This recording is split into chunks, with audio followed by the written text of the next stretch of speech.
Assalamualaikum warahmatullahi wabarakatuh. Perkenalkan, nama saya Zakia Yunisa Akmama dengan NIM A1A325037. Pada kesempatan kali ini saya akan membahas tentang korupsi dan money laundering. Korupsi dan money laundering adalah masalah global yang berdampak besar pada berbagai aspek kehidupan. Korupsi yang berarti penyalahgunaan kekuasaan, dan sedangkan money laundering adalah upaya menyamarkan uang ilegal. Keduanya di sini saling berhubungan karena hasil korupsi biasanya dicuci agar tidak terdeteksi. Kemudian pengertian dan bentuk korupsi di sini. Korupsi adalah tindakan menyalahgunakan jabatan yang berguna untuk keuntungan pribadi atau kelompok. Contohnya seperti suap. Suap yaitu memberi uang agar mendapat keuntungan. Yang kedua yaitu penggelapan, mengambil uang yang tidak miliknya. Yang ketiga yaitu nepotisme, yaitu mengutamakan keluarga dan penyalahgunaan wewenang. Selanjutnya di sini yaitu penyebab korupsi.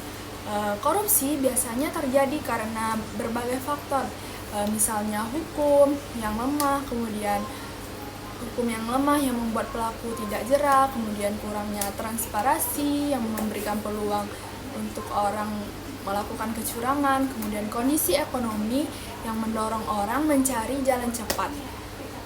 Kemudian di sini yaitu ada dampak-dampak dari korupsi.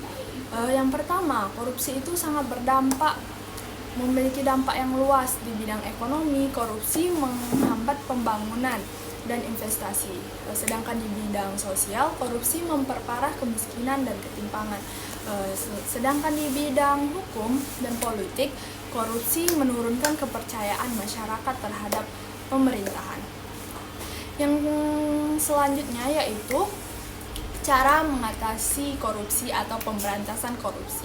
Upaya yang dapat kita lakukan dalam mengatasi korupsi yaitu dilakukan melalui pendidikan anti korupsi. Tujuannya menanamkan nilai seperti kejujuran, tanggung jawab, dan keadilan sejak dini agar terbentuk generasi yang berintegritas dan menolak korupsi. Selanjutnya pembahasan kedua yaitu tentang money laundering. Pengertiannya di sini, money laundering adalah proses menyembunyikan asal usul uang kejahatan agar tidak terlihat. Hal ini dilakukan agar pelaku tidak menggunakan uang tersebut tanpa dicurigai. Selanjutnya, money laundering memiliki tahapan-tahapan, yaitu tahapannya terdiri dari 3 tahap, yaitu placement adalah memasukkan uang ke sistem keuangan. Layering adalah memutar uang melalui banyak transaksi agar sulit dilacak. Yang ketiga yaitu integration adalah menggunakan uang tersebut seolah-olah uang tersebut sudah tidak sah. Yang ketiga yaitu di sini ada modus-modus money laundering. Modus-modusnya terdiri atas pelaku menggunakan berbagai cara seperti transfer antar rekening, membuat perusahaan palsu, kemudian investasi di bisnis atau properti, hingga menggunakan teknologi digital untuk menyematkan transaksi. Selanjutnya, sini ialah dampak-dampak dari money laundering tersebut.